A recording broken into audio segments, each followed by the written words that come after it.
How's it going, guys? We're back out here. Time and chain time. Okay, this is a single standard style chain. Okay, what do we got here? There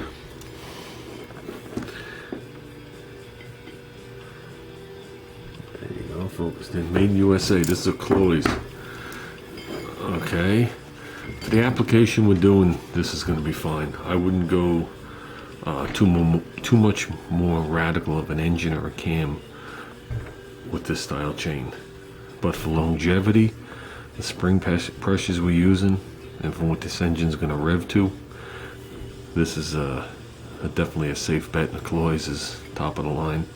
This is what was on Cutworm's engine. This was that double roller. Okay, so it's like two bicycle chains. The problem is cheap double rollers stretch pretty bad. Okay, and they're not true rollers. The pins don't roll, so they come in and out. Okay, the pins don't roll as they go around like they should. So with something like this, we're good here. I've had this chain for a while. I just want to take a couple of measurements on this chain to this chain before I put it on. I just want to see from this surface here to this surface here if they're the same, because I'm just curious for my own knowing, only because the amount of gear problems AMC guys are having. I'm trying to figure out exactly what it is. I know oil pressure is one of them, meaning too much oil pressure will chew it. I know oiling is one. I want to see if these are different heights and if the gears offset a little bit, just for my own knowledge. Okay. With that said, let me work on this a little bit. I'm going to check it with my veneer calipers. I also coated the backside with Dykem, where it's going to rub the block.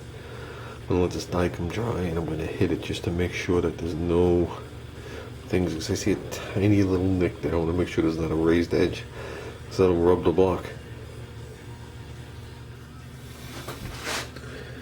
Okay, looks good to me. Even if you see a little mark on it, it's clean all around it. So looks good. Let's continue on. Okay guys, this is smeared now, but I put the gear on here out on the keyway. I put a witness mark straight down. If you could see the point of it right there, the dot doesn't line up totally with the hole.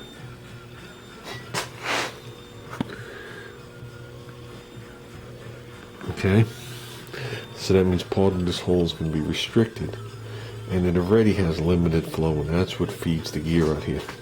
Now I took some measurements from the new one to the old one, which, if you remember, on Cutworm's motor wasted the gear, and the machining of this to the keyway is identical, and it needs to be over almost a half a hole more, that much wider. That yellow has to leave. Basically what happens is the oil goes into that groove, and since there's a full chamfer, it fills this chamfer up, goes down this slot that has a corresponding slot in the gear, and if you remember, there's 4 holes, and it puts oil out onto the gear. It also works its way down the keyway. Okay, if we're limiting the oil right here, we're not going to get it. We're not going to get the same amount of flow, and the same amount of flow, and the same amount of flow into the gear. This guy also put those grooves in here, if you remember, and there was all sorts of crap done. Like, these grooves are very deep. They're a fraction of the depth on this one. I know you guys can't tell on the camera. So, I don't want to waste this gear. The gear that I pulled out of this motor originally had a stock style timing chain set, which I threw the gear out. And someone had replaced it, and they already did this half a machine job on it. So that's what we're about to do. Okay, does it have to look like it was done with a laser? No, they went in there with like a mill and eat. I'm going to go chalk it up with my drill press and just make a series of little slits, and then we'll just make sure it's smooth. That's basically all that has to happen, and that'll be enough to get the oil down out of the cam into its thing and feeding it. So okay, so basically I put this bit in here. This bit is think it's the 5/32. I don't think it's the 3/16. So I'm going to make it that width wider. I measured from the top of here to here, using the depth on the vernier caliper to the top of this hole, and we're good. So basically, I'm just going to make it that much wider. That's what we're going to do. Starting with like right there. Something to that effect, and we should be good. Okay, you can't do on a drill press what you need to do on a lathe, but I did it. I said it doesn't have to be that neat looking. It just has to function. Now I'm going to give this a truing, and we should be good to go. There you go. Frankenstein. The appearance might be a little Frankensteinish or crude, but you can see the difference. How much wider I made it. That should solve the problem. So now what we'll do is we'll put a little assembly lube on this side, and we'll start putting this on. Okay, there are your timing marks. Cam has to come over just a smidgen, and we should be good. Okay, chain is on. Marks are lined up, and that seems pretty tight to me. As you can see, the chain is well lubed and oozing its oil. I don't know, I can't talk tonight. So I did this surface and the other surface also. The surface I can't do, it's set below. Obviously I don't have the bolt in here. I got to put the eccentric on, and the gear, I got that packaged away. It is all the way in. You have to walk them together. On an AMC you have to walk them a lot further, so you can't just like beat the bottom in or beat the top in. You got to walk them in little increments, guys. You don't want to damage nothing. So the chain is technically on. The cam is installed. We did that before. I'm going to put the lifters in. I'm going to put some more of that assembly stuff on the bottom of each lifter when I put it in. Okay, there's a rocker arm in there. Push rod in there with the rocker arm down. I think that's where we're going to leave it for tonight. Because now's where all the fun and calculation starts. I got a feeling it's going to be this push rod plus 100 thousandths. That's going to be my guess at this point. That's only a guess without doing the work. The wagon motor has two different length push rods, intake and exhaust. So in my valves, the two different heights sticking up out of the head. It's a whole big to do.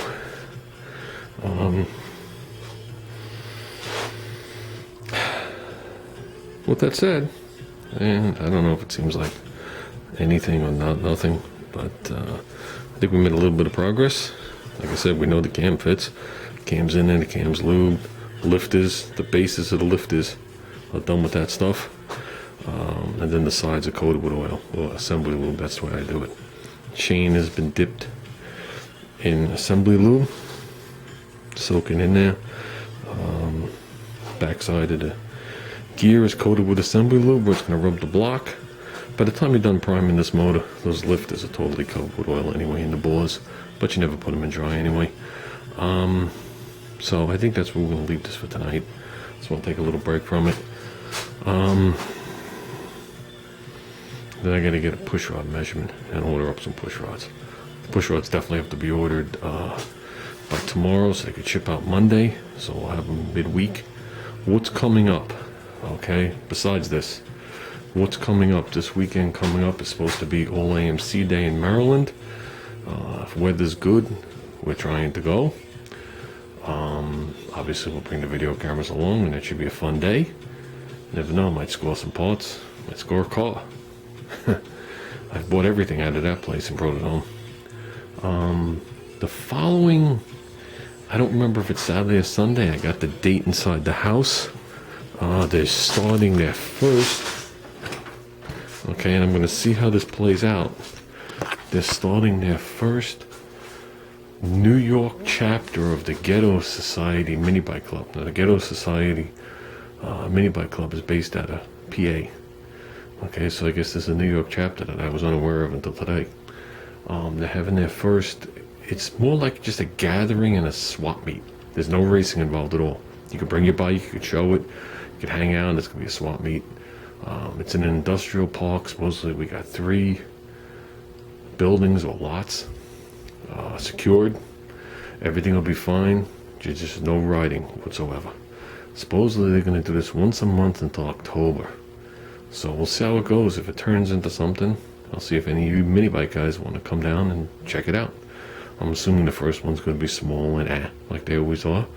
And we will just stay dedicated to it, and maybe it'll be a good time for everybody. I don't know. So we'll drag down a couple of bikes. Like I said, hopefully by 3/4 of the way through next week, we can get the push rods and everything in, and we'll have everything painted, and we'll start assembly on this. So I got to dig out the eccentric and the gear. I had packaged those away, we'll finish it up. So we're getting past the like tedious and measuring stuff. After that, it'll just be like you buy a long block, and you just slap your crap on. So with that said, guys, I think I'm calling it for tonight. It's very humid. Not that hot, it's just humid. And I just need a break.